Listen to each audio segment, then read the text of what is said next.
رزم پشما سوے پتنگان زندہ باد، ہر دم ہر قدم کے شازلیان زندہ باد۔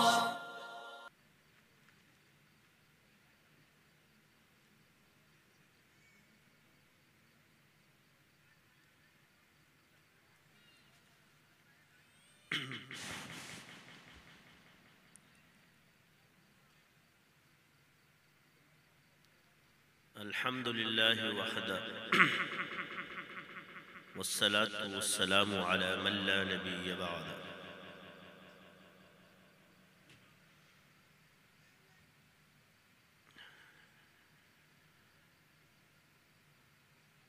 فاعوذ باللہ من الشیطان الرجیم واعتصموا بحبل اللہ جميعا۔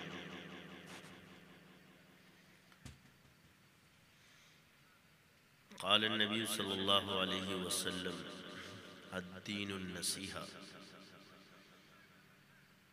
او کما قال علیہ السلام۔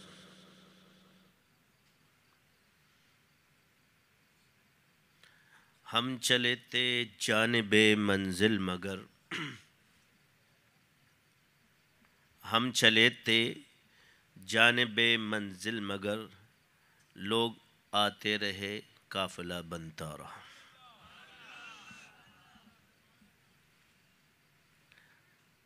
میرے واجب الاحترام علماء کرام،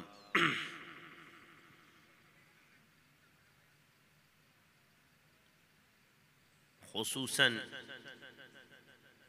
سلسلہ نقشبندیہ شاذلیہ عالیہ کے تمام سالکین، متعلقین، انتظامیہ سلسلہ نقشبندیہ شاذلیہ اور سرکاری انتظامیہ سب کا بہت مشکور ہوں، اور وہ احباب جنہوں نے خدمت میں اور مسجد بنانے میں سب نے انتھک محنت کی، اور اس پروگرام میں اللہ ہم سب کی اس عمل کو قبول فرمائے اپنے بارگاہ الہی کے اندر، اور جتنے جملہ مقاصد دنیاوی ہے اس کو بھی پورا فرمائے، اور اخروی فوائد سے ہمیں نوازے۔ کافی ساتھی بیٹھے ہوں گے تو سب کو جگہ تو آگے نہیں مل سکتی، جگہ کم ہو جاتی ہے، کیونکہ عشاق کے سامنے دنیا تنگ ہے، اس کے لیے جتنی بھی وسعت لے آؤ وہ وسعت نہیں آ سکتی، تو دلوں میں کوئی بات نہ رکھے۔ آج کے اس مبارک محفل میں میں عرض کر رہا ہوں کہ جس سے چاہے اللہ کام لے لے، نہ اللہ سینئر کو دیکھتا ہے، نہ جونیئر کو دیکھتا ہے، نہ پچھلوں کو دیکھتا ہے، نہ اگلے کو دیکھتا ہے، جس پر اس کی نگاہ کرم چل جاتی کام شروع ہو جاتا ہے۔ کتنے لوگ ہوں گے جو اپنی جگہ چھوڑ چکے ہیں، میں عرض کرتا ہوں کہ اپنی جگہ مت چھوڑو ورنہ دوسرا لے لے گا۔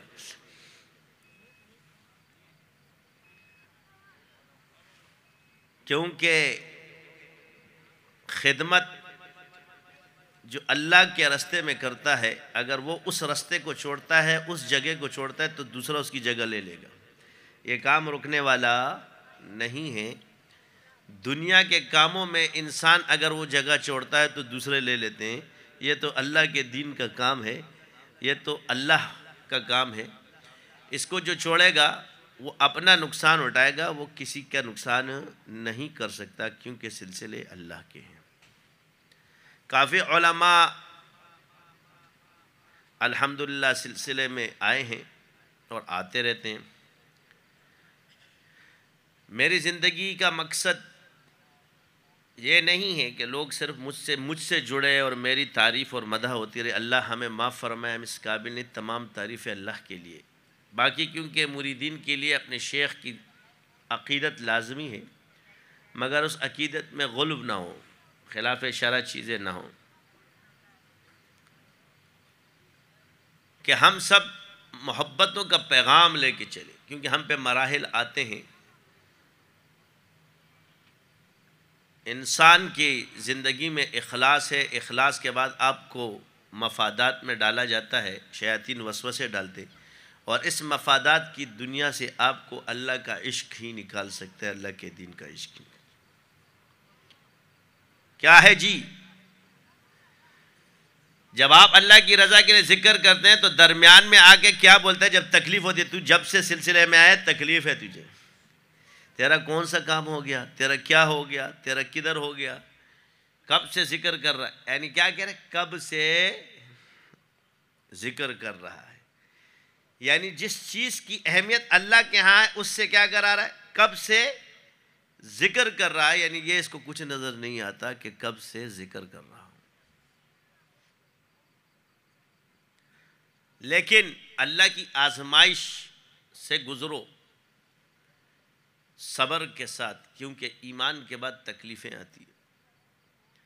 آپ علیہ السلام نے فرمایا، اب یہاں حق کو پہچاننے کے لیے کیا ہے کہ انبیاء کے بعد جو مومن لوگ ہیں، جس پر سب سے زیادہ مصیبتیں آتی ہیں، اس کا ایمان والوں کے دل میں مصیبتیں گھر کر لیتی ہیں۔ تو ہمیں ایک راز بتایا گیا ہے کہ یہ ایمان کی علامت ہے، اس پہ صبر کرو اور شکر کرو، کہ ہر تکلیف پر صبر و شکر جو ہے وہ ہمیں اللہ کے قریب کرتا ہے، کیونکہ صبر کرنے والوں کے ساتھ کون ہے؟ ان اللہ مع الصابرین، بے شک اللہ صبر کرنے والوں کے ساتھ ہے۔ یہ ساری چیزیں جو چل رہی ہے، باقی رزق کارے ہم الحمدللہ، تکلیف میں بھی اور شکر سے اللہ نعمتیں بڑھاتا ہے، اور صبر سے اللہ صبر کرنے والوں کے ساتھ ہے۔ شیطان آپ کو دنیا کی تکالیف دکھاتا ہے، آسائشیں دکھاتا ہے، یہ جتنی راحتیں ہیں، ایک یاد رکھنا کہ کسی امیر کو اٹھا لو، ارب پتی کھرب پتی، پیٹ کسی کا نہیں بھرے گا، وہ بھی اپنی تکلیفیں ہی بیان کرے گا، یار کام نہیں ہو رہا۔ کیا ہے؟ ہڑپنے کا سوچیں گے یا کچھ، لیکن ہم پوچھیں کہ ہمیں کھانے کی کتنی ضرورت ہے، تو اللہ اس سے زیادہ دے رہا ہے۔ یعنی 2 وقت کا کھانا جو صحت کے لیے ضروری ہے، اس کے باوجود ہم 4 وقت کا کھانا کھا جاتے ہیں، چائے دبا کے پی رہے ہوتے ہیں، پانی پی رہے ہیں، کھانے کھا رہے ہیں، تو کیا یہ اللہ زیادہ نہیں دے رہا ہمیں؟ اور مگر شیطان ہمیں وسوسے ڈالتا ہے۔ تو یاد رکھو، مومن کا مطلب ہے تکلیفوں میں گھرنا، مجاہدوں میں، اور علم کب تمہیں حاصل ہوگا؟ مجاہدوں میں گرنا۔ ہدایت کے لیے مجاہدہ اللہ نے رکھا ہے، والذین جاہدوا فینا لنہدینہم سبلنا، کیونکہ مجاہدے کے اندر وہ کیفیت آتی ہے، اور کیفیت سے اس کو معرفت حاصل ہوتی ہے۔ آج الحمدللہ جتنے شاگرد تھے سوچ رہے تھے کہ یہ نصاب کیسے پورا ہوگا، اللہ نے کرایا کہ نہیں کرایا؟ فیض النور ختم ہو گئی، دلائل الخیرات ختم ہو گئی، مناجات مقبول ختم ہو گئی، 2 دفعہ ختم ہو گئی، اور الحمدللہ ہم نے تو حزب البہار کے جتنے عمل تھے سارے ہی کر لیے۔ 365 بھی ہو گیا، 360 بھی ہو گیا، 84 بھی ہو گیا، 12 بھی ہو گیا، اور 1 والا بھی ہو گیا۔ یعنی اتنی مصروفیت میں بھی اللہ نے اس ذکر کو آسان کب کرے گا؟ مجاہدے کے بعد۔ یہی وجہ ہے کہ ہم آپ سے عرض کرتے ہیں کہ ایک لفظ سیکھا ہوا ہے، ایک دفعہ دل سے اللہ کھیلو، 1000 باتوں سے بہتر۔ یہ 1000 مرتبہ پڑھو گے تو دل ایک دفعہ پڑے گا نا، ایسے ہی دل تھوڑی پڑتا ہے۔ پہلے 1000 مرتبہ اس پہ ضربے لگاؤ گے تو تب دل ایک دفعہ کرے گا، اور میرے بھائیوں میری بات سنو، جس دن دل پڑنا شروع کرنا پہلے تجھے ہارٹ اٹیک محسوس ہوتا ہے، آئی میرے سینے میں درد ہو رہا ہے، میری جان نکل رہی ہے، تب دل پڑنا شروع کرتا ہے. اور پھر جب دل پڑنا شروع کرتا ہے تو پھر زبان ایک دفعہ کہتی ہے اور دل کی تعداد نہ کوئی فرشتہ لکھ سکتا ہے، اللہ اور بندے کا معاملہ ہے. یہ تو ایک لطیفہ ہے. پھر انسان کے جسم میں کتنے لطائف ہے. اب بقول بزرگوں کے جی 70,000 پردوں میں ایک قلب چھپا ہوا ہے. کیا چھپا ہوا ہے؟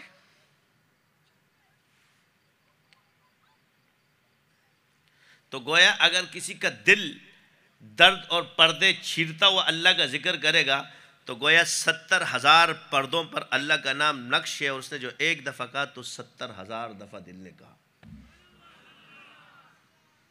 اور عربی میں یاد رکھنا 70 کثرت کے لیے آتا ہے جس کا شمار بھی نہیں ہوتا. مقصد کیا ہے؟ کیا تم عالم نہیں ہو؟ کیا تم نے مدرسے نہیں پڑھے؟ کیا تمہیں اتنی چیز نہیں ہے کہ تمہیں اتنی بھی تمیز نہیں ہے کہ ایک انسان جو بول رہا ہے وہ حق بول رہا ہے یا باطل بول رہا ہے؟ تو جس کے تم مکلف ہو وہ تمہیں نظر آ رہا ہے، اور جس کے تم نہیں ہو اللہ اور بندے کا معاملہ ہے. تو آپ کس چیز کے ٹھیکیدار بن گئے کہ یار اس کے دل میں کیا ہے؟ کیا ہے اس کے دل میں کیا ہے؟ تو یار دل تو اللہ اور بندے کا معاملہ ہے، تیرا تو ہے ہی نہیں. تو اب بتاؤ اللہ کے کاموں میں انگلیاں مار رہا ہے کہ نہیں مار رہا؟ اور پھر بھی اپنے آپ کو حق پہ سمجھتا ہے، اپنے آپ کو متقی سمجھ رہا ہے. یہ خطرناک چیزیں ہیں. میں یہ نہیں کہہ رہا کہ یہ، لیکن یہ خطرناک چیزیں. شریعت کے اصول چھوڑ دینا، تصوف کے اسباق پہ رد کرنا، علاج اور معالجے پہ رد کرنا. ایک ہی سوال پوچھتا ہوں سب سے کہ بھئی جائز ہے؟ تو جی جو ہاں جائز ہے، مگر اگر مگر تو بھئی جائز پہ اعتراض ہی مت کرو. جائز پر اعتراض نہیں ہے. اعتراض کس پر ہے؟ نا جائز پر. تو جب آپ کے دل میں جائز پر اعتراض آ جائے گا تو اس کو اگر آپ حق سمجھتے ہو تو یہ غلطی ہو جائے گی. اس لیے آپ لوگ اپنے اندر یہ چیز مت لاؤ، کیونکہ صحیح کام کوئی بھی کر رہا ہے، وہ کام جو اس وقت کر رہا ہے وہ صحیح ہے. اور اس کے لیے میں نے آپ کو دلائل بھی دیے تھے کہ حضرت ابو ہریرہ رضی اللہ تعالیٰ عنہ کو آپ علیہ السلام نے جو کھڑا کیا، فرمایا کہ رات کو ایک شخص چور ہے، اس کو پکڑ کے رکھنا، اس باغ کی رکھوالی کرنا. اس میں بڑی چیزیں ہیں، باطنی معانی بھی بہت سے چھپے ہوئے. بہرحال مفہوم حدیث پورا یہ ہے کہ وہ 3 دفعہ آیا اور آخر میں اس نے منتیں کی چھوڑ دی. تیسری مرتبہ جب آپ نے پکڑا تو اس نے کہا تو مجھے چھوڑ دے، میں تجھے ایک بات بتاتا ہوں. کہا کیا؟ کہا آیت الکرسی پڑھا کر تجھے کوئی چیز نقصان نہیں دے سکتی. جب یہ واقعہ حضور کو بتایا تو آپ علیہ السلام نے فرمایا بندہ تو برا تھا، جھوٹا تھا، مگر بات سچی کر گیا. اب اس میں 3 باتیں. اول، اس صحابی کو حضور نے مقرر کیا تھا، آنا شیطان نے تھا، اس کو پکڑنا تھا، اور پکڑنا تسخیر میں ہی آتا ہے.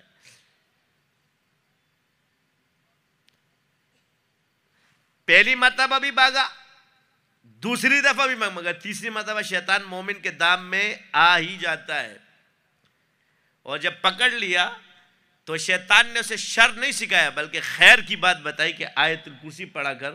تو اصحاب رسول کو تو اللہ نے اس مقام پہ پہنچایا تھا کہ شر بھی ان کو خیر بتاتا تھا. تو خیر کو شر کیسے بناؤ گے؟ اللہ نے قرآن میں فرمایا نا کہ میں شر میں سے خیر کو نکالتا ہوں. یہی چیز آپ اپنے روزانہ کی زندگی میں دیکھیں کہ جی تعلق کیا ہے؟ نظام سے ہے. کوئی دوا یہاں کھاؤ گے، دم یہاں کرواؤ گے، جنت میں بھی دم کرواؤ گے کیا؟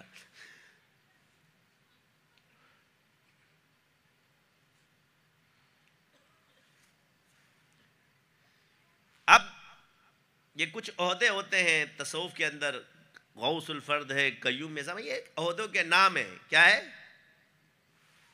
اصطلاح صوفیہ کے اندر یہ ایک نام رکھا گیا ہے اس عہدے کا، اور اس عہدے کو شخص اکبر کہا جاتا ہے. یعنی اس کا معنی کیا ہے؟ شخص اکبر، کہ اس زمانے میں اللہ کسی کو بڑا وہ دے دے. یہ نہیں کہ وہ نعوذ باللہ وہ کچھ بن جاتا ہے. کہتے ہیں آپ کے مرید، ایک بندے نے مجھے کہا کہ آپ کے شاگرد آپ کو قیوم زماں کہتے ہیں. میں نے کہا میں تو نور زمان بھی اس پہ اعتراض کیوں نہیں کیا تو نے؟ کیا تو اللہ کو نور نہیں مانتا، قیوم مانتا ہے؟ تو عرض یہ ہے کہ یہ نام ہے. آج اگر آپ سے پوچھو کہ بھئی یہ ایک عہدے کا نام ہے، جیسے سلطان کے بارے میں اللہ کیا فرماتے ہیں کہ سلطان سایہ ہے زمین پر. کس کا؟ اللہ کا. تو اللہ کا تو سایہ نہیں ہے. تو مراد کیا ہے اس کی؟ علماء کو پتہ ہے کہ جس کو اللہ نے منتخب کر لیا، کام لے رہا ہے ان سے، بس یہی باتیں ہیں.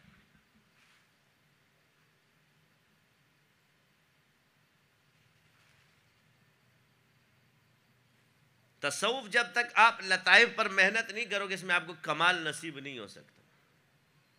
میں نے پہلے عرض کر دیا 3 چیزیں ہوتی ہیں، اجازت ہے، سند ہے، نسبت ہے. کیا فرق ہے تینوں میں؟ اجازت آپ کو شخص دے سکتا ہے، سند بھی آپ کو انسان دے سکتا ہے، مگر نسبت آپ کو بزرگ نہیں دے سکتا. جو نسبت دیتا ہے وہ اللہ دیتا ہے.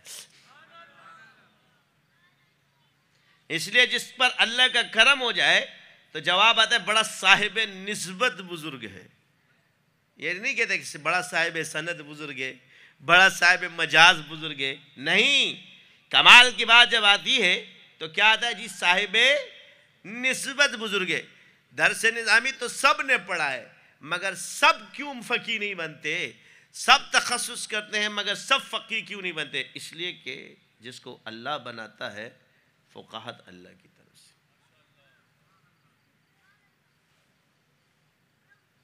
سمجھ آئی؟ کس کی طرف سے؟ اللہ کی طرف سے ہے. تو جو اللہ کی عطا ہے اس میں تم کیڑے کیوں نکالتے ہو؟ کہ اللہ کو نہ دیکھو، خیر دیکھو، خیر کی طرف آؤ. الدین النصیحہ، دین سراسر خیر خواہی ہے. دین میں صرف نصیحت ہی نصیحت ہے. اپنے حسد سے، اپنے بغض سے، اپنے کبر اور عجب سے اس کو شرمت بناؤ. سوال یہ ہے کہ ہماری آپس میں کوئی بحث اور مباحثہ ہوگا. آپ نے کہا جی آپ یہ کام کہاں سے کرتے ہو، کس دلیل سے کرتے ہو؟ ہم نے سوال کیا جی آپ کون ہیں؟ کہ جی میں مفتی صاحب ہوں. کیا ہوں؟ صحیح ہے جی. یہ سلسلہ شاذلیہ کدھر ہے؟ کیا کہتے ہیں؟ سلسلہ شاذلیہ کدھر ہے؟ آپ کو کیسے ملا؟ اب ہم بتاتے ہیں. ہمیں اللہ نے دیا. پہلے رگڑا لگایا 25 سال کا، چلے کٹوائے، جنات کے ذریعے یہاں سے اٹھوایا، وہاں سے مارا، فٹ بال پہلے بنایا.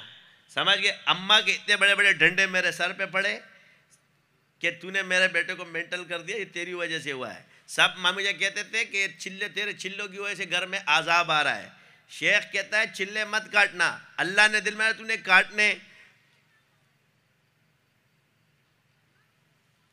اب بتاتا ہوں کہ کیسے آیا. کیا آیا؟ اتنی آسانی سے نہیں آیا. پیٹ میں درد ہوا، دست لگے، ایک چلے کے دوران جیسے کسی نے میرے بلیڈ مارا ہو. وہ ڈاکٹر آ کے کہتا ہے اور 1 منٹ کے لیے جاتا ہوں، باہر نکلتا ہوں، پھر واش روم، یہاں سے نکل رہا ہوں، پھر واش روم. یہ 12 سے 13 گھنٹے ہو گئے اس عمل کو. ڈاکٹر کہتا ہے اتنے میں تو بندہ مر جاتا ہے. میں حیران ہوں تو آپ زندہ کیسے ہو؟ جنات نے پکڑ کر حملہ کیا، جا کے اپنے استاد کو بتایا. مجھے فرمایا کہ تمہیں یہ جنات نقصان دے دیں گے، تم یہ چیز چھوڑ دو. میں نے کہا یہ کیا ماریں گے؟ اللہ مارے گا. چھوڑنے اوڑنے والی کہانی نشتا. میں یہ چھوڑ دوں گا کہ حضرت میں نہیں مروں گا؟ پھر کون سی گارنٹی ہے کہ ان چیزوں کو میں چھوڑ دوں یہ مجھے چھوڑ دیں گے؟ شیخ نے کہا تو ذکر مت کر، جسم گرم ہو رہا ہے، آگ لگ رہی ہے، ذکر مت کر۔ کیا مت کر؟ ورنہ جنات تجھے تنگ کریں گے، ماریں گے۔ میں نے اگر شیطان نے مجھ سے ذکر چھڑوانا ہے تو میں آپ کو ایک بات کہہ دیتا ہوں، یہ ناخنوں سے یہ مجھے کاٹنا شروع کرے اور سر تک لے کے چلے جائے، پھر نیچے کاٹے، پھر مجھے کیما بنائے، پھر یہ اتنا کیما بنائے، تب بھی اللہ کا ذکر نہیں چھوڑوں گا۔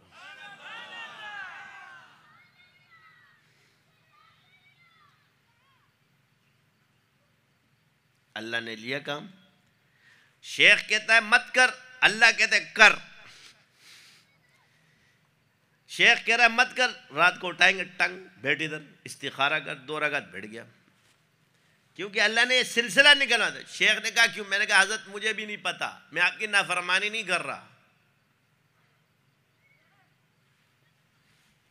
بس میری عرض یہ ہے کہ مجھے اللہ کے سپرد کر دو، کیونکہ میرا حال آپ کی سمجھ میں بھی نہیں آ رہا، میری سمجھ میں بھی نہیں آ رہا۔ کچھ نہ منزل کی خبر ہے، کچھ نہ منزل کا پتہ، جا رہے ہیں جس طرف لیے جاتا ہے دل۔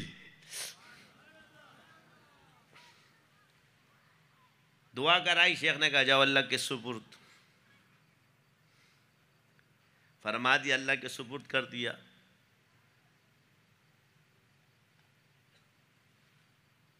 کیونکہ اللہ کے علم میں وہ چیز تھی کہ یہ چیز زندہ ہونی ہے، نقشبندی شاذلی۔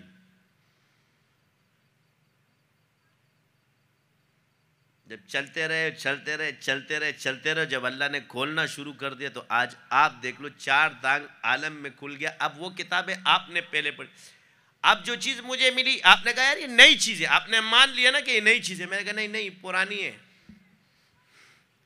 کیا ہے؟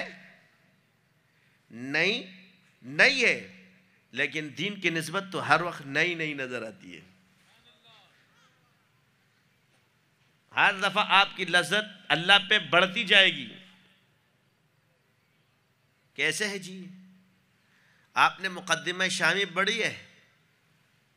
اب میں بول دوں تو مفتی نہیں ہے تو پھر غصہ آئے گا۔ مقدمہ شامی کے اندر سلسلہ شاذلیہ کا ذکر ہے۔ آپ غیب کی باتیں پوچھتے ہو، پورا حوالہ لکھا ہوا ہے، اچھی طرح پڑھ لینا کہ شاذلیوں پر اللہ کے کیا کیا انعامات ہوتے ہیں۔ شیخ محمد حنفی شاذلی،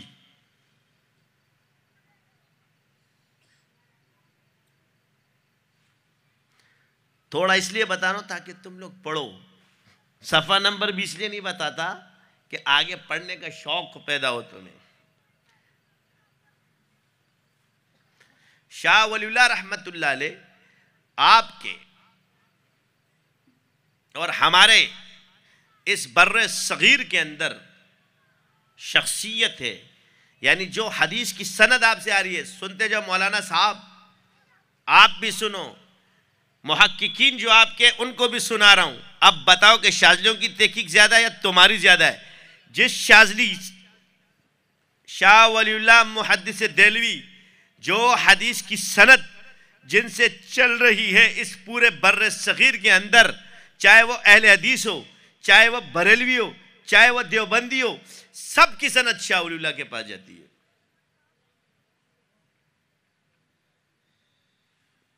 وہ شاہ ولی اللہ رحمت اللہ علیہ کو جس نے سند دی، ابو طاہر قرظی رحمت اللہ علیہ، انہوں نے اس کو سلسلہ شاذلیہ اور حزب البار کی بھی اجازت دی۔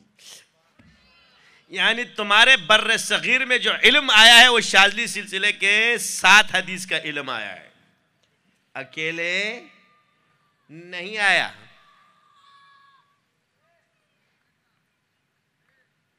بس یہی فرق ہے کہ سندن چلا آ رہا ہے۔ اسی طرح آپ یہ جو ہم نے سند دی فقہائے احناف کی، تمہارے پاس تھی؟ وہ تو بخاری تک جاتے ہو نا، امام ابو حنیفہ تک تو جاری ہے فقہائے احناف کی۔ اب اس سند کی تاثیر دیکھو اور آگے دے دو کہ کیا چیز ہے، کیونکہ اللہ نے رکھی نسبتاً، مجھے ملے، باقی سب کو اعزازاً ملی ہے، مجھے نسبتی ملی ہے، کیونکہ سب سے پہلی سند ہی یہی ہے، اس کے بعد ساری اسناد میرے پاس آئی۔ تو جس کو پہلے مل جائے دوسری اعزازی ہوتی ہے. اور آج ہم نے اس کو تخصص میں، اس میں ایک کتاب ہے، اس کتاب کا نام ہے اتحاف الاکابر. کیا ہے یہ؟ اس سے سند ہے. اب اس اتحاف الاکابر میں کس کس کی اجازت موجود ہے؟ سلسلہ نقشبندیہ کی، چشتیہ کی، قادریہ کی، سہروردیہ کی، شاذلیہ کی، شتاریہ کی. کتنے کی ہے؟ 6. نقشبندیہ، چشتیہ، قادریہ، سہروردیہ، شاذلیہ، شتاریہ. اب حدیث کی کتابیں کون کون سی ہے؟ بخاری کی، موطا امام مالک کی، مسند احمد کی، مسند امام اعظم ابو حنیفہ کی. جتنی حدیث کی کتابیں ہیں، جتنی فقہا کی کتابیں، سب کی اجازت اس سند میں موجود ہے.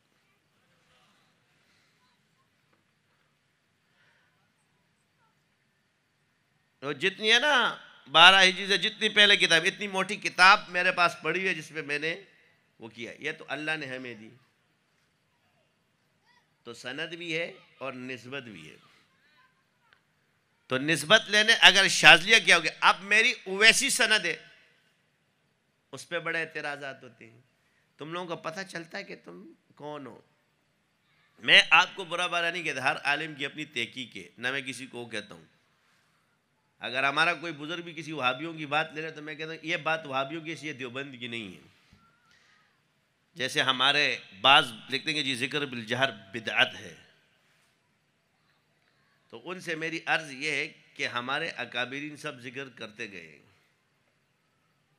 یہ مجالس ذکر بدعت ہے. تو سوال یہ کہ تم بھی تو ثابت نہیں ہو. تو جہاں علم ہے وہاں التزام بھی ہے، اور جہاں تقریب ہے وہاں اہتمام بھی ہے. سمجھے کہ نہیں؟ علم لازمی ہے نا سیکھنا، تزکیہ لازمی ہے کہ نہیں ہے؟ تو اس کے ذرائع پر کیوں نہ جائز ہے؟ اس کے شغل کیوں نہ جائز ہے؟ تو آج آپ نے پڑھ لی ہوگی المحند علی المفند کی کتاب کے اندر کہ ہمارے اکابر صوفیاء کے اشغال کے شاغل رہے. تو یہ جو قول ہے یہ آپ کے اندر امپورٹڈ ہے. یہ وہابیوں کا مسلک ہے. کس کا ہے؟ کسی حنفی کو یہ ضرورت نہیں ہے وقال ابن قیم وقال ابن تیمیہ. یہ بتاؤ وقال محمد وقال ابو یوسف کیا ہے؟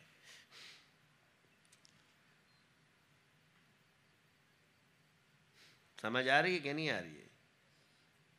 تمہاری تقلید کی سیڑھی دوسری طرف جا رہی ہے. اس کو ذرا صحیح کرو. وقالا گنگوہی نے کیا فرمایا ہے؟ حضرت گنگوہی رحمۃ اللہ علیہ نے ذکر بالجہر کو ثابت کیا ہے. وہ خود قادری چشتی تھے. تو عرض یہ ہے کہ جن بزرگوں سے آپ کی اسناد چل رہی ہے کم سے کم اتنے سختی بھی مت کرو کہ ادھر ادھر چلے جاؤ. پھر شامی کے اندر اس میں فتوے موجود ہے کہ جماعت کے ساتھ مسجد میں کرنا جائز ہے. اچھا جی یہ اس طرح کرا اور اس طرح کہاں سے ثابت ہے؟ قرآن سے ثابت ہے الذین یذکرون اللہ قیاما وقعودا وعلی جنوبہم. یہاں تو جمع کے صیغے ہے نا. پھر وہ حدیث مجالس ذکر کے لیے وہ تو آپ تشریح کرتے ہو، متن تو سارا ذکر کا ہے. حدیث میں بھی مجالس ذکر لکھا گیا کہ مجلس جو ذکر کی لگی ہوتی ہے. اچھا جی اب بدعت کہاں ہے؟ اب میں تمہیں آسان سی تعریف سمجھا دیتا ہوں. عوام الناس جو خود سے بیٹھ کر وظائف کرتے ہیں جن کے پیچھے کوئی پیر نہ ہو، کوئی بزرگ نہ ہو، جس پر ہاتھ نہ ہو، یہ بدعتی ہے. عبداللہ ابن مسعود رضی اللہ تعالیٰ عنہ نے اسی جماعت کو اٹھا کر مسجد سے باہر پھینکا تھا کہ جو خود سے آ کے بیٹھ گئے.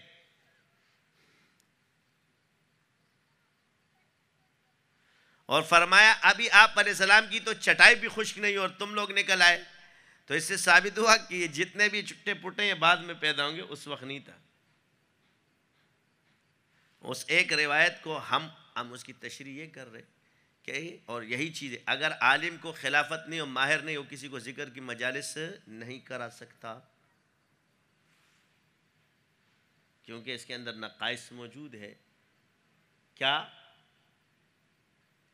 کہ یہ ناقص ہے اس کے لیے کامل ہونا شرط ہے، اس کے راز اور رموز کو جانے، اس کی معرفت اس پر لازم ہے۔ ہم کسی جاہل اور پروفیسر کا فتویٰ کیوں نہیں مانتے؟ مولوی حوالہ دے کے ٹھپا لگا سکتا ہے جب تک تخصص نہ کر لے، تو ذکر بھی وہی کرا سکتا ہے جو ذکر میں تخصص فی التصوف ہو۔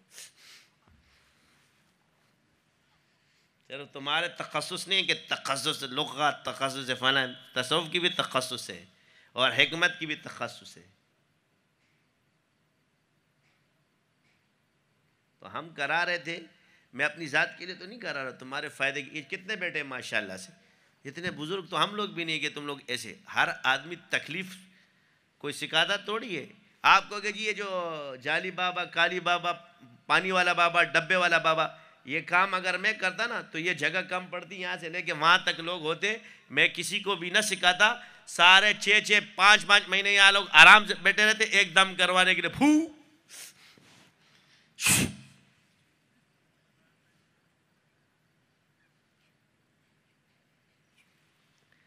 یہ جتنے تمہارے چھو منتر والے ان کے پاس میرے بھگوڑے گئے، انہوں نے کہا بھائی تم ہمارے قابو سے باہر ہو۔ کیا ہو؟ تم ہمارے قابو سے باہر ہو، آپ کو ہم قابو نہیں کر سکتے۔ کہتے یہ تو ہم بولا گیا ہے۔ انسان کے اندر جماعت کے ساتھ رہو، کیونکہ جماعت پر اللہ کا ہاتھ ہے۔ بعض شاگرد ہوتے ہیں ان کو اپنا شوق ہوتا ہے کہ جی ہم حضرت اقدس، جب اس نسبت کی برکت سے جو تمہیں مل رہا ہے، پہلے نہیں، جب آپ سلسلے میں آپ کو زیارت نصیب ہونا شروع ہو گئے، پہلے تو نہیں تھی، اس سلسلے کی برکت سے۔ تو اب یہ سب کچھ سلسلے کی نسبت کی طرف ڈالو، کیونکہ یہ اللہ کا قانون نہیں کہ ہر کسی کو دے دے، اس زمانے میں ایک کو پیدا کرتا ہے اور اسی سے پھر چلاتا ہے۔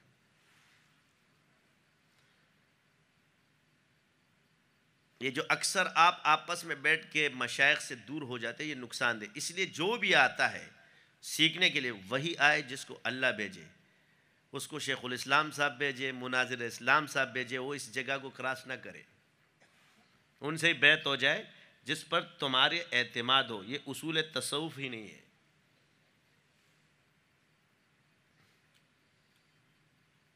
اب کیا ہے جی میرا شاگرد ہے تو آپ کا شاگرد وہ کتابوں میں ہے، سلسلہ شاذلیہ میں نہیں ہے۔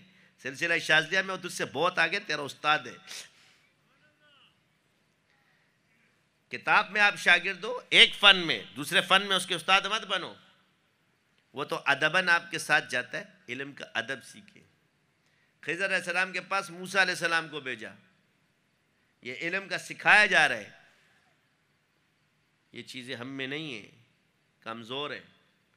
تو میں آپ سے عرض کر رہا ہوں بارہا کہ کسی سے الجھنے کی ضرورت نہیں ہے، اپنے کام سے کام رکھو۔ ابھی ہمارا ایک شاذلی ہے، حالانکہ سیدھا سادہ آدمی ہے، کہیں اپنے شاگرد بھائی اس نے تنگ کیا کہ میرے بھائی نے کل مجھے واقعہ سنا کہ اس نے کہہ رہا میں ایک حدیث میں شیخ الحدیث ہوں، تو جو میرا کر سکتے کر۔ کیا کہا؟ وہ ایک حدیث، تمہارا استاد کہا کہ میں ایک حدیث پہ شیخ الحدیث ہوں، تو میرا کچھ بگاڑ سکتے تو آ جا۔ بات تو وزن کی کر گیا کہ آخری حدیث پہ تو بندہ شیخ الحدیث بنتا ہے۔ سارے شیخ الحدیث ایک ہی حدیث آخر میں سناتے کہ یہ شیخ الحدیث پڑھتے تو ہے، لیکن سند کس پہ ملتی ہے؟ آخری حدیث پہ۔ اب ہم نے پوری کتاب تو نہیں پڑھی نا، صرف ایک حدیث پڑھی، تو اب یہ جواب اس کے سامنے کیسے نکلا برجستہ اس کے منہ سے؟ اللہ نے کھلوایا۔ بس یہی کافی ہے۔ بڑے بڑے الحمدللہ آج فقہ اکبر کا عقیدہ بیان ہوا، تحاویہ بیان ہوا، اپنا دیوبند کا ہمیں پتہ تو چلے کہ تم دیوبندی ہو تو کس وجہ سے ہو۔ تو یہ جو کتاب المحند لکھی گئی ہے یہ ان اعتراضات پر لکھی گئی ہے جو اہل دیوبند پر الزامات لگائے گئے تھے، اور اس پر جو فتویٰ لیا گیا تھا اس کے جواب میں جو سوالات ان مفتیوں نے بھیجے تھے اس کے جواب پھر ہمارے بزرگوں نے دیے، اور انہوں نے پھر وہاں سے کہا کہ تم لوگ بالکل پکے ٹکے اہل سنت والجماعت ہو۔ ہمارا بھی یہی عقیدہ ہے، جنہوں نے فتویٰ دیا تھا انہوں نے ہی یہ بات کہی۔ یہ اس لیے آپ کو پڑھایا جاتا ہے، اور جن عوام کو علماء دوسرے ہمارے سنا رہے تو ہم ان کو بھی بتا دیتے کہ آیا یہ سوالات اور یہ جوابات ہمارے بزرگوں نے دیے ہیں، تاکہ آپ کو پتہ چلے کہ آپ کیا ہو. سمجھ آ رہی ہے یا نہیں؟ صرف ذکر کرنا نہیں ہے کہ آپ ذکر کرو، آپ فقہ کی کتابیں نہ پڑھو، آپ عقائد نہ سمجھو، ایسے نہیں بنو گے. ہر آپ کو اپنے عقائد کا پتہ ہونا چاہیے، آپ کو ایمان کا پتہ ہونا چاہیے، آپ کون سے مسلک کے یہ پتہ ہونا چاہیے، کون سے مدرسے سے. ہم اہل دیوبند عقیدت اپنے بزرگوں سے کیوں رکھتے ہیں؟ ہم بلا تحقیق نہیں رکھتے، بلکہ ہمارے اکابرین نے میانہ روی کا رستہ اختیار کیا ہے. تشدد کے بجائے انہوں نے خیر کے راستے کو اختیار کیا، اور ہر لحاظ جو شریعت کے مطابق کسی کی بات اس کو رد نہیں کیا اور درمیانی راہ پہ چلے. اس لیے ہم کرتے ہیں، یعنی تحقیق کے ساتھ ہم نے کیا ہے. تو سلاسل اگر نقشبندی شاذلی اب بعد میں ہے نا، سارے شاذلی قادری ہو گیا، فنا ہو گیا، کیونکہ اب شاذلی مشہور ہوتا جا رہا ہے. تو یہ مشہور کون کر رہا ہے؟ میں یا اللہ؟ دلوں میں کون ڈال رہا ہے بات؟ اللہ. میں تو نہیں ڈالتا بات، عوام کی نہیں، میں علماء کی بات کر رہا ہوں کہ علماء کے اندر کیوں. میں تمہیں سچا پکا عالم بنانا چاہتا ہوں کہ جو بھی تمہارے پاس آئے نا تو خالی ہاتھ تم سے نہ جائے. باقی شفا اللہ کے ہاتھ میں. سیکھ تو لیا نا تم نے، اب اس کا کیا فائدہ ہوگا؟ کام سیکھنے کا پہلا فائدہ بتا دوں، دشمن تمہارے گھر کو برباد نہیں کر سکے گا. چاہے اگلے کو شفا ملے یا نہ ملے، تم محفوظ ہو جاؤ گے. تم لڑنے والے بن گئے، وہ تمہارے گھر میں تصرف میں کامیاب نہیں ہو سکے گا. لڑو گے، مرے گا وہی، تم نہیں. یہ جو تمہیں اتنا کرایا جاتا ہے کمانڈو بنانے کے لیے، تمہیں محفوظ کرنے کے لیے ساری چالیں. ایک شخص آتا ہے، مولوی صاحب اس پہ دم ڈال دیتے ہیں. جب دم ڈالتے ہیں تو اس پہ فوراً تکلیف شروع ہو جاتی ہے. کیوں؟ اس لیے کہ یہ چیزیں اس پر اٹیک مارتی ہیں.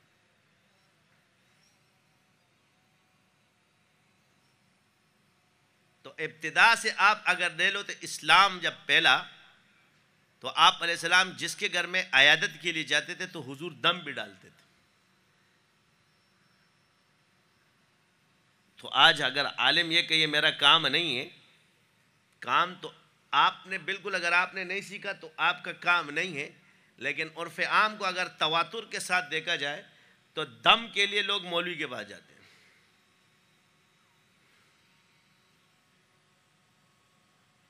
ڈاکٹر کے پاس نہیں جاتے. کس کے پاس جاتے؟ مولوی صاحب کے. مولانا زما پسر درد ہے، میرے پیٹ میں درد ہے، میرے گھر میں ساری تکلیف آگے اپنے امام صاحب سے بیان کرتا ہے. تو اب بتاؤ اس کو کس نے بولا کہ مولوی صاحب کے پاس جاؤ؟ تو اس لیے سیکھو. اس کے اندر بڑے یہ نظام کے ساتھ تعلق رکھتا ہے.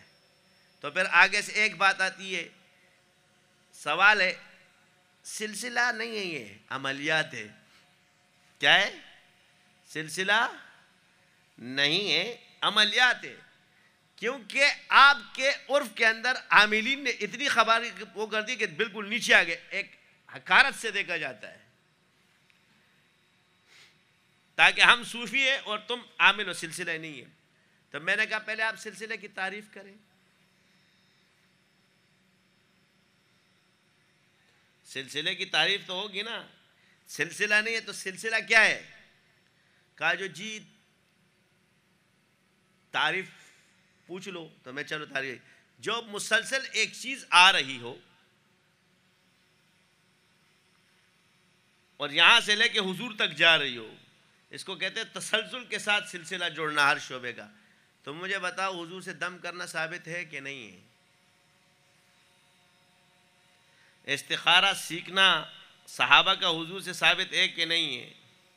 اب استخارہ کون سے علم میں؟ عرف عام کو دیکھو نا، کس میں بھائی؟ عملیات میں.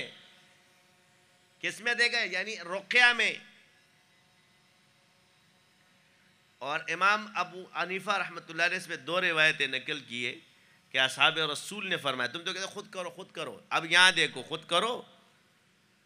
آپ علیہ السلام نے فرمایا صحابہ نے فرمایا کہ ہم کو حضور استخارہ اس طرح سکھاتے تھے جس طرح قرآن کی سورت سکھاتے تھے۔ کس چیز سے جوڑا ہے؟ جیسے قرآن کی سورت سکھاتے تھے اسی طرح حضور ہمیں استخارہ بھی سکھاتے تھے۔ تو کتنا اہم ہو گیا۔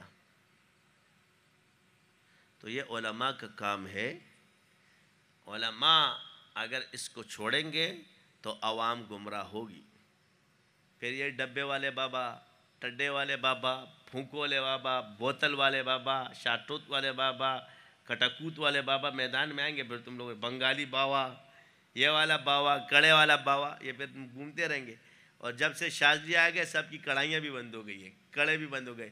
اور یہی عاملین آپ لوگوں نے پارے جن کو جو آپ لوگوں کو حضرت اقدس کہتے ہیں، یہی کیونکہ ان کے پیٹوں پہ جو ہے نا لات پڑے وہ جا کے تمہیں غیبتیں کر رہے تھے۔ کچھ نہیں آتا ہے، حضرت جھوٹ بولتے ہیں، میں نے بارے میں یہ سنا، میں نے ان کے بارے میں یہ سنا، میں نے ان کے بارے میں یہ سنا۔ اچھا یہ با اعتماد صدی۔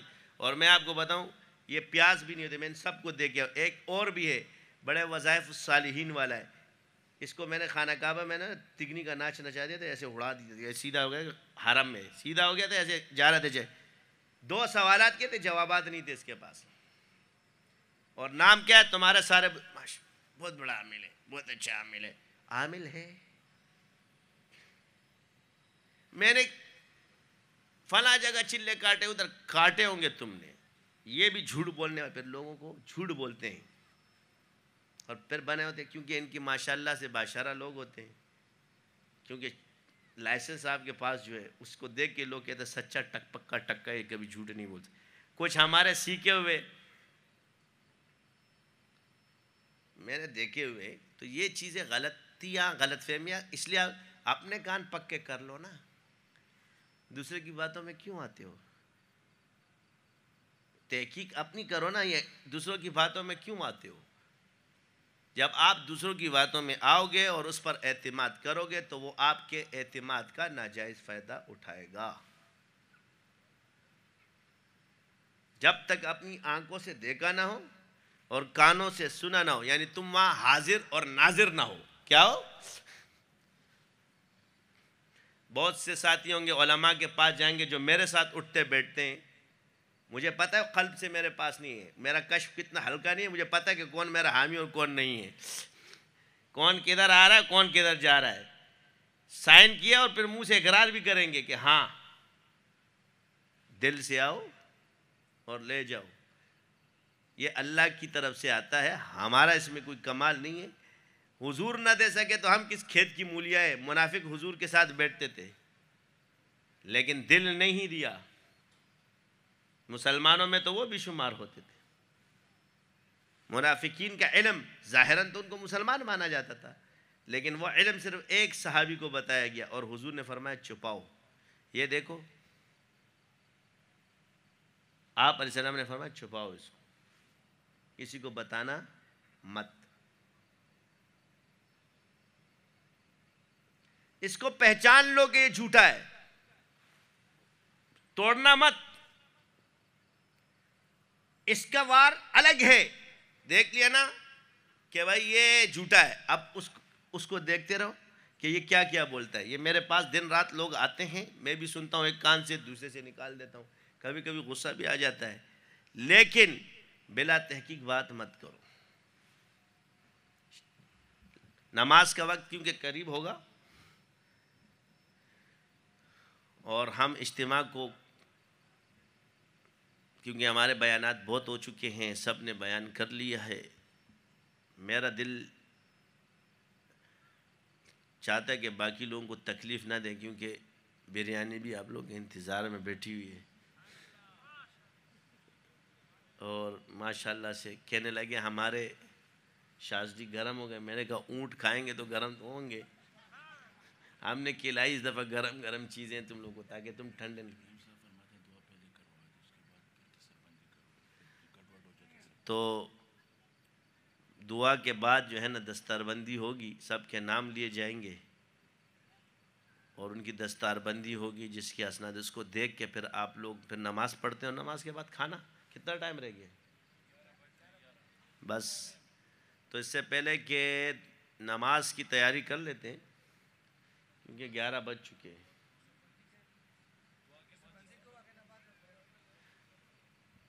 کتنا ٹائم ہو گیا بیان کا؟ 45 منٹ. تو جو لوگ آپ لوگ جتنے بھی ساتھی آج ان 3 دنوں کے اندر آپ نے دیکھ لیا الحمدللہ کہ کتنا ذکر ہو رہا ہے کتنا نہیں. باقی جن ساتھیوں کے نام ابھی نہیں لکھے گئے اس کی وجہ یہ نہیں کہ ہم اس کو اگنور کر رہے. مسئلہ یہ کہ اسناد بھی ختم ہو چکی ہے اور پگڑیاں بھی ختم ہو چکی ہے. تو لہٰذا آپ اگلے سال کا اسٹاک ہم جمع کریں گے تو آپ لوگ آؤ انشاءاللہ آپ کو ملے گا.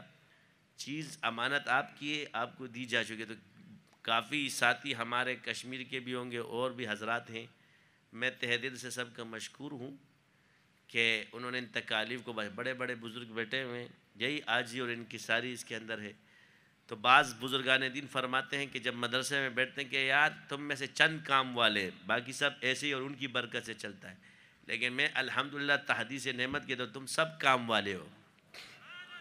کیا میرے نزدیک جو بھی اللہ کا نام لے رہا ہے یہ کام والا ہے, کیونکہ اللہ نے اس کو پسند کیا ہے تو اس کی زبان پہ رب کا نام آیا ہے. سمجھ آئیے کہ نہیں؟ تو انشاءاللہ ان کو 5 کام والے نظر آئیں گے, تم سب کام والے ہو. ہم تو کہتے جو ہمارے بگوڑے وہ کام کے بغیر نہیں ہیں, تم تو گھوڑے ہو. وہ کام والے اپنے کام چلا رہے ہیں, آپ تو ہو ہی کام والے. اور بعض تو جماعت کے ساتھ رہو, رسی پکڑ کے بیٹھو. وَاعْتَصِمُوا بِحَبْلِ اللَّهِ جَمِيعًا. اہل حق کیا, میں نے آپ سے کہا اہل حق تو چھوڑو, جتنے بزرگ ہیں ہمارے خلاف باتیں کرے یا کچھ بھی کرے ان کو کرنے دو. حق والے تو ہے نا, دیوبندی ہے کرنے دو, اپنے دیوبندی تو ہے نا. اسی طرح علماء پنج پیر ہے, ان کے ہاں یہ چیز بدعت ہے تو ان کو بولنے دو, ہمارے ہاں جائز ہے. ہم کو ان کے مفتیوں کے مقلد تو نہیں ہیں. لہذا ہمارا فتویٰ جواز پر ہے, ہم دبا کے مجالس سے ذکر کریں گے. تم لوگ بدعت بولتے رہو, تمہارا اپنی تحقیق ہے, ہماری اپنی تحقیق ہے. تو جتنے آپ کو آگے بولے نا کہ ذکر بالجہر بدعت ہے تو سمجھ لو یہ علماء پنج پیر کا فتویٰ ہے. لہٰذا ان کو اپنے مسئلے پہ چلنے دو, ہمیں اپنے مسئلے پہ چلنے دو. ہم جائز سمجھتے ہیں مجالس ذکر کو, جائز سمجھتے. کون سے مجالس ذکر؟ جو تعلیم اور تعلم کے لیے ہو. کس کے لیے ہو؟ یہ صوفیاء کے طریقے ہیں, یہ تعلیم اور تعلم کے لیے. آپ کو اس لیے سکھا رہے ہیں کہ ہمارے ہاں یہ اصلاح کے لیے ہوتے. کل اخلیب آگے سوال کرتے ہیں اور پھر چھیڑتے بھی ہمارے بچوں کو ہے. تو بھائی کم سے کم مولوی حضرات ہو, اللہ کا نام تو لے رہا ہے نا, یہ نظر نہیں آتا. تو دبا کے خانقاہیں کھولو جو خلفاء ہے. کیا ہے؟ اب آپ نے کہا جی ذکر بالجہر ثابت ہے کہ بدعت ہے. میں تمہیں صرف ایک بیان کا, حضرت بلال حبشی رضی اللہ تعالیٰ عنہ کیا ہے,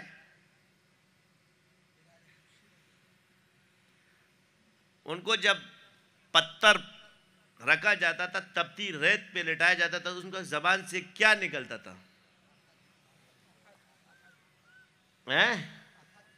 احد احد احد. دل میں پڑھ رہے تھے کیا یا زبان سے پڑھ رہے تھے؟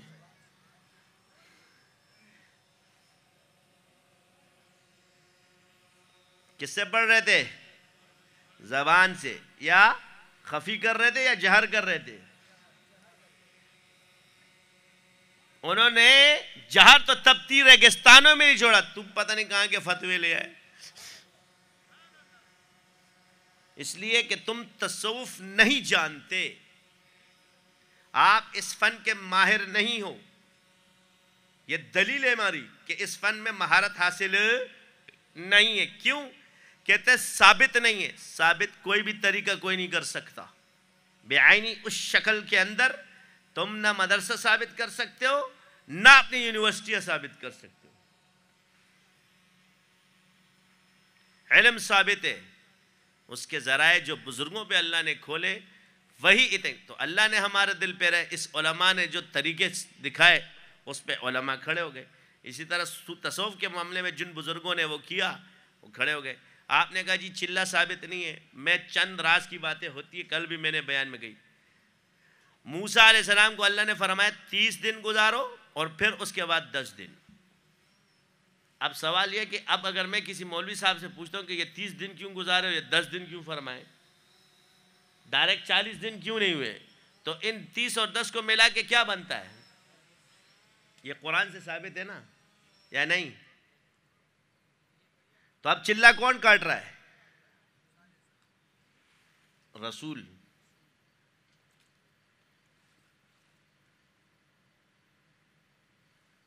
کتاب مل گئی، علم ہے تو مل رہا ہے نا اس میں. آپ علیہ السلام نے فرمایا، اب اس کی میں نے کل بھی وضاحت کی، آج کے تک 30 دن 3 عدد ہے اللہ کے نام کا. کیا ہے؟ اگر 30 کی اکائی نکالو گے تو 3 بنے گا، اور یہ 3 اللہ کے نام کا عدد ہے. اللہ کے نام کی عدد ہے 66. 66 کی دہائی 12، 12 کی اکائی 3. محمد کے عدد بنتے 92، 92 کی دہائی 11 اور اکائی 2. احمد کے نام کے عدد بنتے 53 اور 53 کی اکائی نکالو گے تو 8. تو 8 اور 2 ملایا کیا بنا؟ 10. احمد، محمد، اللہ. سمجھ آ گئی؟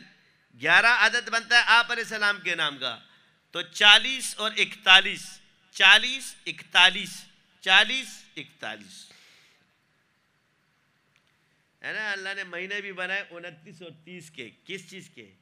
چاند کی تاریخیں کتنی ہے؟ 29 30، 2 اور 9 11، 30 3 2، 3 2 3 2.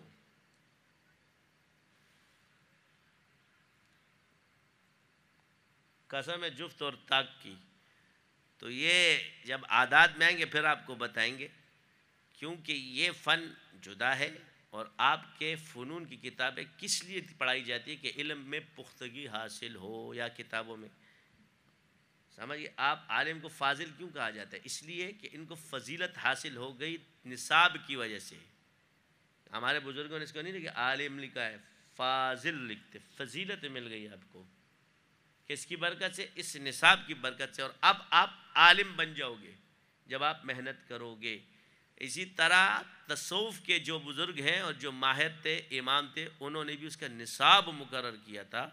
اور اس نصاب کے تحت انسان ان مراحل کو طے کرتا ہے، تب جا کے اسے پتہ چلتا ہے کہ میں کیا ہوں. اور آپ علماء ہو تو لہٰذا یہاں بیٹھ کر اتنا تو حق اور ناحق جانتے ہو، بچے تو نہیں ہو. پہلے اس کام پہ گزرو، پھر اندازہ لگاؤ کہ کیا صحیح ہو کیا غلط ہے.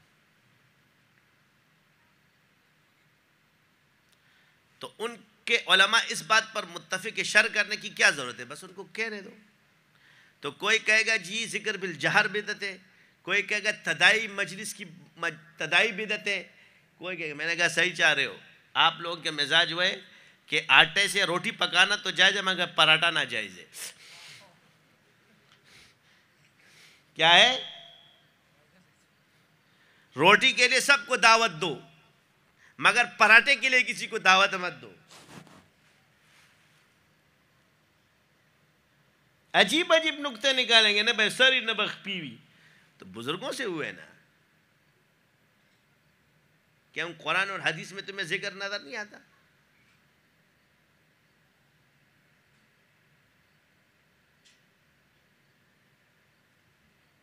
اب رہا کہ جی اصحاب رسول کی مجالس تعلیم و تعلم کے لیے مجالس ذکر بھی لگتی تھی مسجد نبوی میں، اور مسائل کی بھی لگتے تھے. ثابت شدہ بات ہے، مجالس ذکر کا تذکرہ ہے. اب سوال یہ پیدا ہوتا ہے کہ آپ علیہ السلام کے دور سے یہ چیز چلی آ رہی، تو اصحاب رسول، اب آپ پیر صاحب بن جاؤ تو کسی مرید کے مجلس میں جا کے بیٹھے گا؟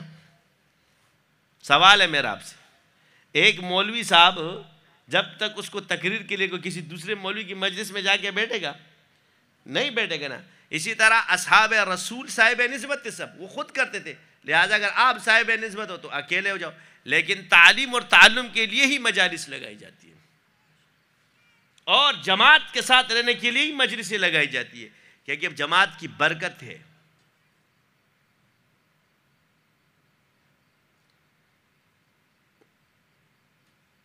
کسی چیز کو ناجائز کہنے کے لیے یہ کہنا کہ جی وہ ثابت نہیں ہے، تو پھر تم بھی اس رگڑے میں آؤ گے، تم بھی ثابت نہیں ہو۔ ہم کہتے ہیں ثابت ہے، تم انکار کر رہے ہو، آپ تشریح دوسری اپنی کر رہے ہو، اب آپ اپنی تشریح ہم پہ مسلط کر دو، شارع بن کے دلیل دو نا، حدیث پیش کی، حدیث پہ دلیل دو۔ مجالس ذکر باب بخاری میں باندھا کہ کیا لکھا ہے؟ مجالس ذکر، تو آپ کہتے ہیں مراد فقہ کی مجالس، مراد جو ہے نا اس سے وہ ہے، یہ بزرگوں نے لکھا ہے، آپ نے یعنی مجلس ذکر کو مراد، اب آپ مراد لے رہے ہو نا، متن تو ذکر کا ہے،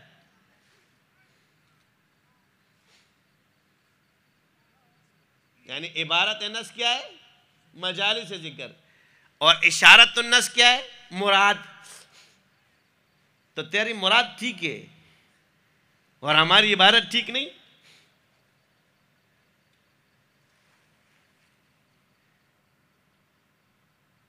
یہ جو طریقے ہیں صوفیاء اکابر یا بزرگ کے کثرت سے ذکر کرنے کے لیے، کیونکہ جب آپ ایسی کلمہ پڑھتے ہو لا الہ الا اللہ محمد، صحابہ نے حضور کے فیض سے پڑھا، ہمارے پاس نہیں ہے۔ جیسے آج ایک حدیث کو سمجھنے کے لیے ہمیں پورے حدیث کے علوم سے گزرنا پڑتا ہے، 16 سال پڑھتے ہیں، کوئی تخصص فی الحدیث کرتا ہے، اصول حدیث کی کتابیں پڑھی جاتی ہیں، تب جا کے سمجھ میں آتا ہے، یا ایسی سمجھ میں آ گیا؟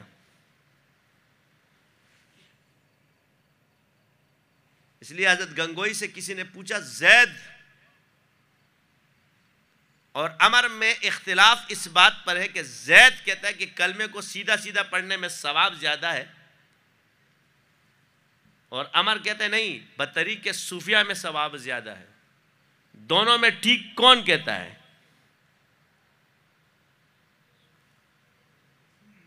تو جواب میں فرماتے ہیں کہ عمر ٹھیک کہتا ہے کہ بطریق صوفیہ اس کا ثواب زیادہ ہے، مگر اگلا سمجھ، یہ جواب قرطاسی نہیں ہے، اگلا سمجھنے سے قاصر اور بندہ سمجھانے سے قاصر ہے۔ گویا جس کی بات سمجھ میں نہ آئے اس کو سمجھانا فضول ہے۔ سوال لکھا جاتا ہے کہ یہ جو بزرگ چلے کٹتے تھے، الٹے لٹک کے، یہ کر کے اپنے آپ کو خسی کر دیتے تھے، فلاں کر دیتے تھے، یہ کر دیتے، پورے جو عبارت ہے آج جو آپ پڑھ رہے ہو یہ فتاوی رشیدیہ میں حرف بحرف لکھا ہوا ہے۔ تو گناہ سے بچنے کے لیے اس کی اباحت انہوں نے لکھی، فرمایا کہ وہ تو آگے سے لکھتے جی وہ نمازیں کہاں پڑھتے تھے، کیا یہ رہبانیت نہیں ہے؟ اسلام میں تو ایسی رہبانیت منع ہے۔ تو جواب میں آپ نے فرمایا کہ مجاہدے کے لیے صوفیاء نے اگر یہ کیا ہو تو نماز کے وقت باہر آ جاتے تھے، اور پھر جب نماز ختم ہو جاتی تو پھر لٹک جاتے۔ اس کا ہو نہیں سکتا کہ جس نفس کے لیے وہ مجاہدہ کرے اور وہ عبادت چھوڑے۔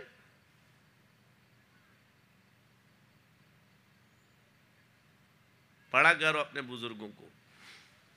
پھر آپ نے فرمایا جس طرح آپ اس طریقوں کو سنت نہ سمجھے، بزرگوں کے مجربات ہے۔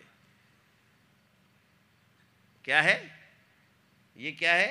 تعلیم اور تعلم کے لیے، علاج اور معالجے کے لیے فقہی نکتہ یہ ہے کہ یہ اشغال کیا ہے تعلیم اور تعلم کے لیے اور مراحل اور معالج کو طے کرنے کے لیے۔ اسی طرح اگر آپ اپنے کام کو سمجھو گے تو تم بھی جاؤ گے اسی نقطے میں، تو پھر سب آئیں گے، صرف صوفیات تو نہیں آئیں گے۔ تو کسی پر اعتراض کرنے کے لیے ایک بات رکھنا، پہلے اپنے پاس اپنا ثبوت رکھنا، اپنی دلیل رکھنا، پھر دوسرے سے پوچھنا۔ جو خود ثابت نہ ہو ہم سے آگے دلیل مانگتا ہے کہ یہ ثابت نہیں ہے، تو تو ثابت ہے۔ ہمارے حضرت رحمۃ اللہ علیہ جو نا ٹوتھ پیسٹ لگا رہے تھے، مفتی رشید صاحب رحمۃ اللہ علیہ نے لکھا ہے، تو ایک آ گیا کہا یہ ٹوتھ پیسٹ لگانا ثابت ہے، یہ تو بدعت ہے۔ تو حضرت نے فرمایا تو بھی حضور کے دور میں نہیں، 6 فٹ کی بدعت، باہر نکل۔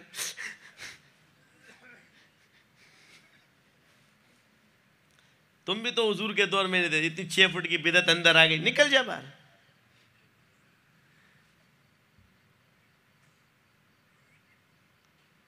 تو کچھ